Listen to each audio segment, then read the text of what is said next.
Hey guys, welcome back to the channel, and today we're going to be reacting to Unpopular K-pop opinions, because you can't put a lipstick on a pig.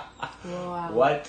1. Let's review IVE's new single Rebel Heart, I Am, was one of the biggest hits of 2023, still clinging to the charts nearly 2 years later. And while Rebel Heart attempts to hitch a ride on the same train, its flat and generic chorus drags it down. It's not a total flop though. There are some good moments here, but they get overshadowed by the sheer mediocrity of its execution. Let's start with the production. I'll give credit where it's due. This thing sounds expensive. The pounding, percussion, and gritty guitar riffs create a larger-than-life atmosphere that begs to be blasted at full volume. The layered vocals, chef's kiss. It's dramatic, it's polished, and it's trying so hard to sell you on this rebellious energy. But you know what they say, you can't put lipstick on a pig. All this production flair is wasted when the songwriting is as lazy as it is here. Oof. Speaking of lazy, let's get into that generic chorus. Are you kidding me? It's 2025 and One Young is here singing Love Me, Hate Me, You'll Never Be Me. Creativity has left the chat. That's not a hook.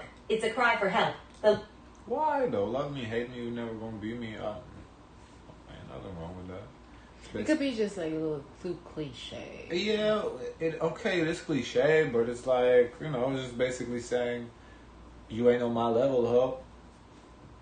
Whatever, I like the song. I felt like the song, what did we say? Gave like 2000s teenage angst that Avril Lavigne kind of ish. Is it like the best song of the year? I doubt it. For what it's worth, or like a regular song on a regular Monday or whenever it dropped, fine by me. Not every song has to be a masterpiece. It's like, the thing with this channel is like, she critiques every song as if every song is supposed to be some sort of masterpiece. I don't feel like it has to be. But they drop it, with intention to do numbers. So if they thought they were going to do numbers with this, they probably like insulting the consumer, saying you like basic stuff. So Right. giving basic stuff. So basic stuff will always be put out. I feel like the West people, the Western industry, they drop with intention to do numbers. K-pop drops to see if it sticks on the wall or not. Like, they produce so much music, they keep throwing shit at the wall. Oh, this one stuck, good. So like that, they just keep throwing shit. So it's like, if it sticks or not, we'll see.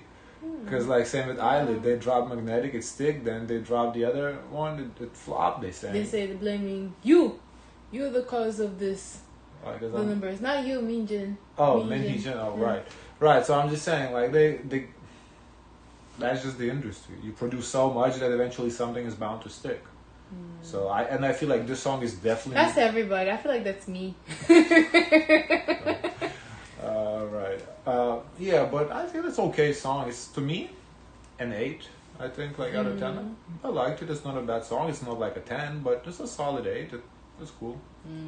The line "We are rebels in our heart" is repeated so many times it starts to feel like the musical equivalent of being hit over the head with a frying pan. Whoa. It's not a terrible line. It's just so overused that it becomes grating. Repetition can be powerful when done right, but here it feels like a cop-out, as if the writers gave up halfway. There's a slight variation in the final chorus, but by then the damage is done. It's too little too late. It's a shame because the verses actually have some momentum. They're smooth. They build intrigue and they hint at a payoff that never comes. And the tone? What tone? For a song called Rebel Heart, it's about as rebellious as a PTA meeting. It's rebellion with a filter on. Rebellion that asks for permission first. And that bridge? It's like the song forgot what it was trying to be and decided to take a detour into nursery rhyme territory. It's juvenile, jarring, and completely kills the momentum. It is juvenile, but I felt like that was the point. The teenage, rebel stage.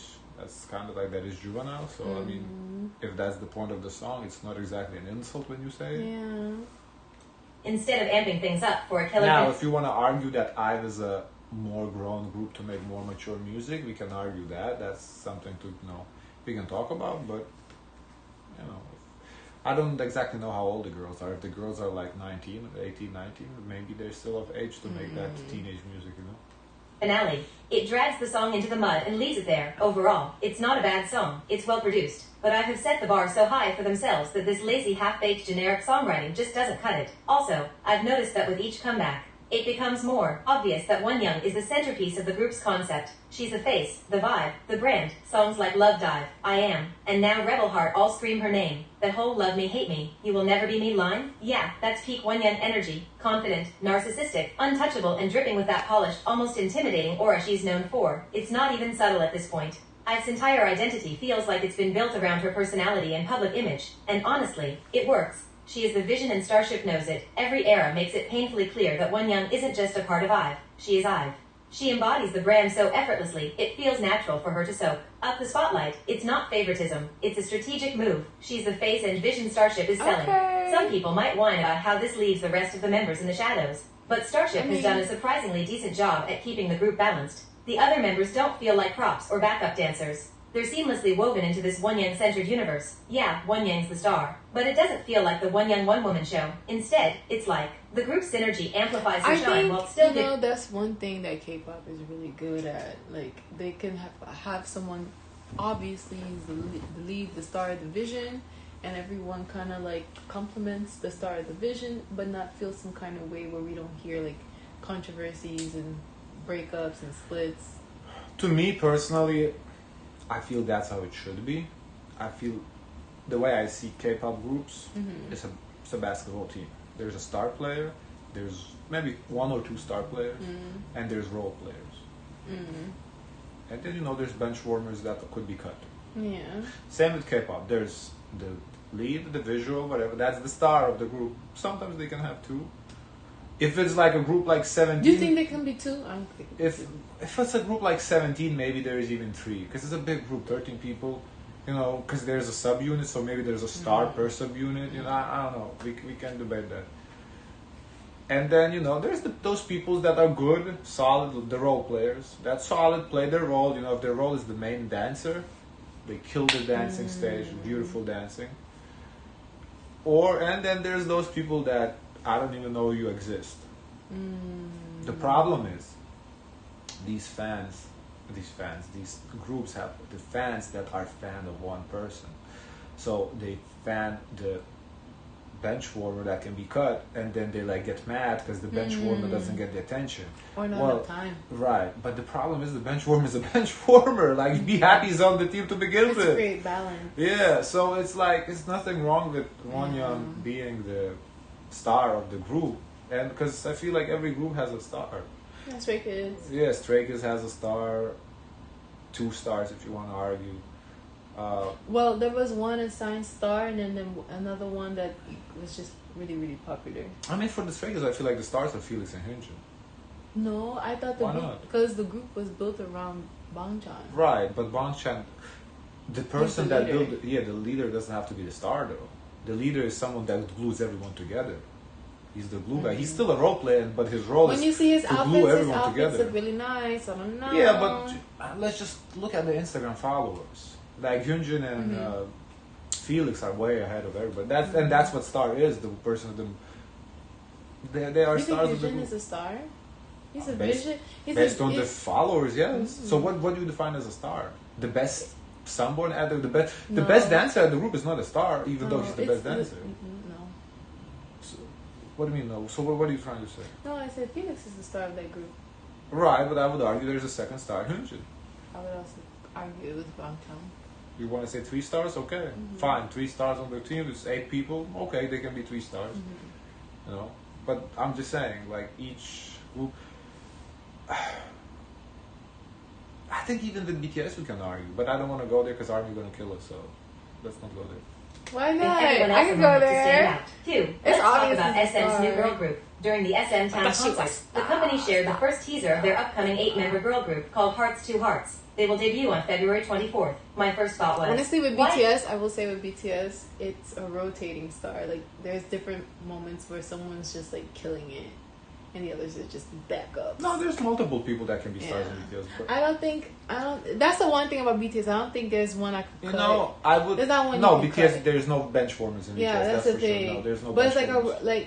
they rotate the stardom. At some points they let people shine and they serve as balance. But I would say in Blackpink though, I feel like maybe everyone is a star in that group. I don't know if there's not a star in that group though. Maybe Jisoo, For but me, it Jisoo depends on the is, song. Jisoo is really popular in Korea, so you can't say she's not a star. There, For me, so. it really depends on the song. I tell you who's the star. That's not how that's not song per song basis. It's just the group in itself. To me, they're all stars. I don't think you can. There's not one person and also. Do you think outside of South Korea, people are looking for Jisoo? No, but she is very big in South Korea, so for that reason you can't dismiss her. No, I know. And But who broke out outside of Korea? first, No, would you say who's like more international, more global? all three but Jisoo. The all three broke out. Lisa is definitely. Rose, well, she's charting on the US charts. Yeah, I think Rose recently she became more global. So yes, Rose, before Rose's album, I would say maybe Rose is not a star, but since Rose dropped that album, she's become a star. That's it. There's no debating that. I think when we see Jisoo in American media solo being commented on, we can say, okay, you a star. You have haters over here in the States. Yeah. Right. No, but she's a star in Korea, so she's still a star. I mean, you can't. So I think, and also, why that kind of is because the smaller the group, there definitely cannot be bench warmers, and there isn't as much need for role players. So like, if we have a group of 4 people, you gotta carry your weight. And they're all very different too. Yeah. So like, the trios is not too popular in K-pop, but I feel like if there was ever a trio in K-pop, they all would have to be stars. I don't see a trio being one person a star and 2 back. That's not a trio. That's just Beyonce. Exactly. That's Beyonce and someone else. So yeah. Exactly 8 members. Are they trying to throw shade? SNSD Jessica? They probably wanted to create a big And also, group. when I say role players, it's not an insult to somebody to be a role player. I'm a role player on a basketball team. I'm very proud to be a role player because I know my role. I'm not the best at everything, but I'm good at one thing, and that's my job is that one thing. So like, if someone is like a very good dancer, that's their job is to be a good dancer. There's nothing wrong with that. There's this one song I love Jisoo on. She kills it because I can't imagine anyone else doing this line. Hey boys, I love when Jisoo says that. I don't know why you keep talking about Jisoo. Jisoo's a star. No, I know, but I just thought about that moment. I love Jisoo part in that. Iconic. Like SNSD. But SM Remembered Girls Generation only has 8 members now. If you know, you know. The teaser was giving exactly what you'd expect from SM. Visuals on visuals. Every girl shown is absolutely stunning, which isn't surprising because SM has always been about that face card, never declines energy. As for the concept, it's interesting. She's dropping in a month. I know. To see SM leaning back into a more youthful schoolgirl vibe. It feels like a throwback to the early 2010s or even late 2000s, especially with that name. Hearts 2 Hearts fits that retro cute energy perfectly. It's giving early 2000s bubblegum pop realness, and honestly, it's a solid name. Compared to the absolute disasters we've been getting lately with group names that sound like someone smashed their keyboard. Looking at you and Nick and Kepler, Hearts 2 Hearts and even Rise are solid. SM might be messy in a lot of ways, but they've always been good at branding. EXO and FX will forever be iconic. Now let's talk about the lineup. For Korean members and 4 foreigners, that's a pretty balanced mix, and the inclusion of an Indonesian member is huge. This is the What first the fuck are we talking about here? We're showing unis. time a female idol from Indonesia is debuting under a Big 4 agency. And considering how big K-pop is in Indonesia, this is going to blow up. The other foreign members are probably from the usual countries, Thailand, China, and Japan, but the Indonesian edition is what really stands out here. But then we get to the ages, and oh boy, here we go again. 2006 to 2010 minors? Are you kidding me? The youngest member was born in 2010, which means she's barely 14, if that. By the time they debut, what was she doing at 10 years old? Learning how to be a pop star? It's insane. And yeah, I know this isn't new. Eunice debuted a 12-year-old, and that was already ridiculous. But it doesn't make it any less uncomfortable. These kids are barely out of middle school, and they're being thrown into the circus. It's hard not to feel weird about it, no matter how normal it's become in K-pop. Also, another question mark is how SM is going to manage them. SM's management has been a hot mess lately. They're understaffed, losing employees left and right, and their ability to properly support their seniors has been questionable at best. The fact that SHINee's center is supposedly managing this group is a glimmer of hope, though. SHINee's team has been one of the most consistent in SM. So if anyone can handle this, it's probably them, but it's still SM, and their track record isn't exactly inspiring confidence. So keep your expectations low, like Underground Low. 3. Calling Joy a hypocrite for re-signing with SM is dumb. The outrage is not only overblown, but it's also rooted in a fundamental misunderstanding of how contracts and adulthood actually works. I mean, the hypocrisy narrative, dead on arrival. People need to stop acting like criticizing your workplace and choosing to... Well, I just assume it's not the person that she's showing. Well, it says Red Velvet Joy at the caption, so okay, it's Red Velvet. Well, you know, criticizing is basically what G.I. Soyeon did. It's just a play to get better conditions. I feel like you threaten to leave, you talk shit, blah blah blah, and eventually it's like, oh yeah, I'm staying. Like it's just a play, you know. It is what it is.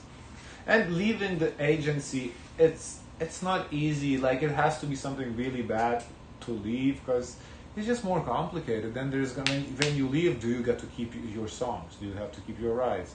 It's easier to stay. It's just you always want to have some sort of leverage to negotiate. Yeah. So. Stay, they are mutually exclusive. Guess what? The majority of us complain about our jobs. Does that mean we all storm out in a blaze of glory? Absolutely not. Why? Because we're not living in a fantasy world where perfect jobs fall from the sky. Red Velvet's Joy have been in this industry for years. She's not some naive rookie blindly signing a contract.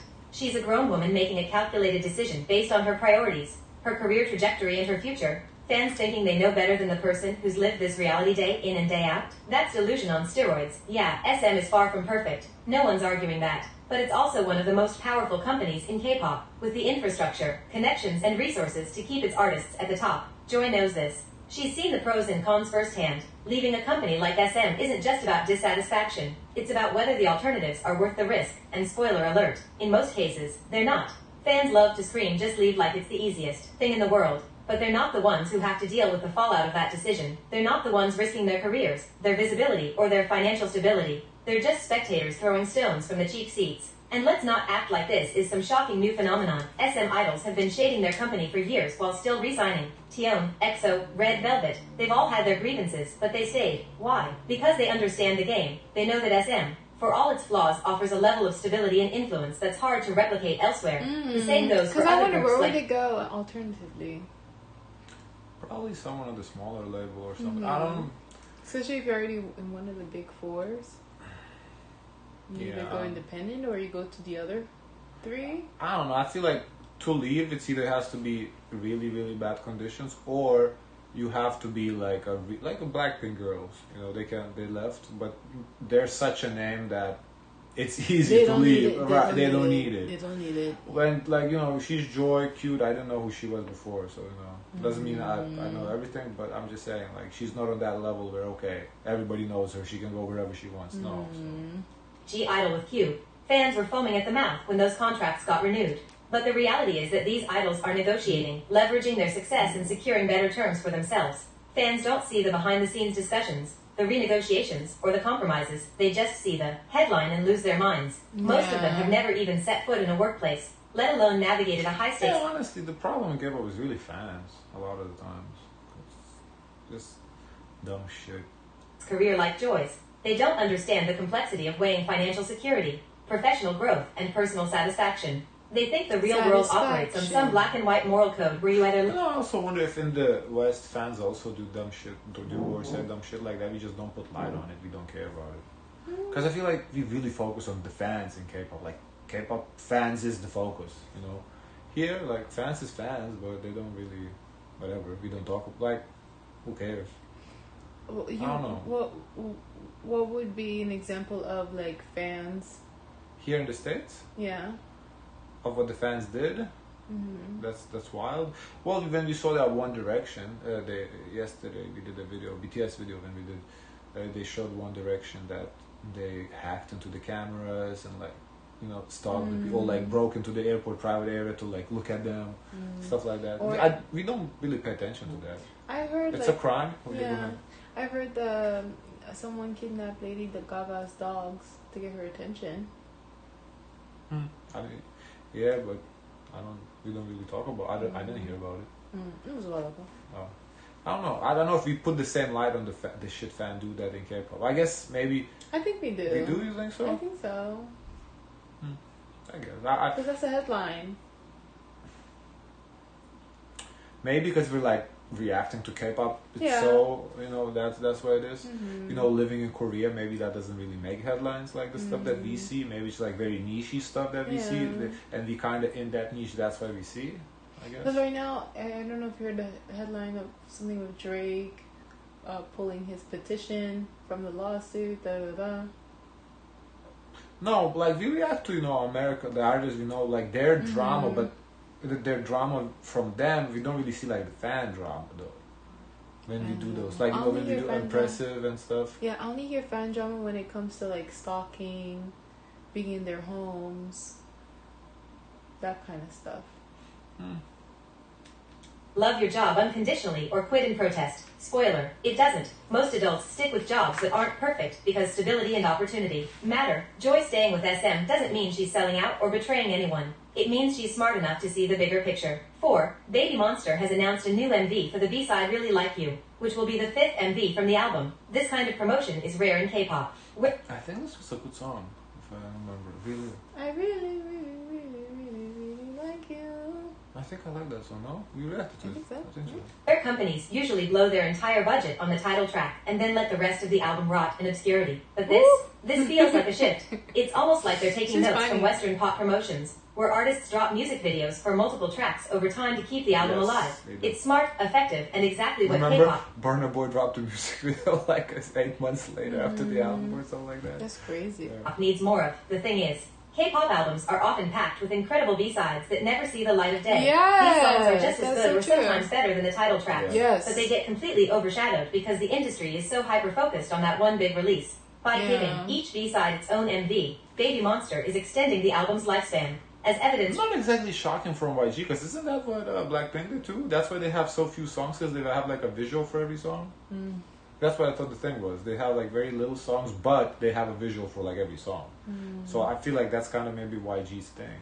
how Drip has been reclaiming the charts even months after its release. 5. Let's review ZB1's new Japanese single Now or Never. I really admire groups that go the extra mile to establish a distinct Japanese identity, and ZB1 has absolutely nailed it. With tracks like Yura That's Yura so and Now or Never, interesting. they've crafted a clear and cohesive. What's interesting? When they define a clear identity in a different market other than the markets that they're already in. I feel Stray Kids have done that. I feel like when we hear Stray Kids Japanese music, like, oh, this is for Japan. Like you can feel, oh, this is The for sound Japan. is so Yeah, different, it's yeah. different. Of sonic identity. It's a shame I can't say the same for their Korean releases, which seem all over the place. It's not about quality, but rather the lack of smooth transitions between comebacks like in Bloom, Crush, Feel the Pop, and Good So Bad. This inconsistency makes me anxious about their Korean comeback next month. I honestly have no idea what to expect. Thankfully, new single Now or Never is a solid J-pop track. The production is straightforward, with a primary focus on instruments, rock elements, and a standout chorus. There are no questionable production choices or experimental parts that require getting used to. It's safe, but I appreciate its strong youthful energy. Let America's window and door store. Guys, of course, let us know your thoughts. Don't forget to like, comment, and subscribe. Join the Discord and Zoe. Share as much kindness as possible.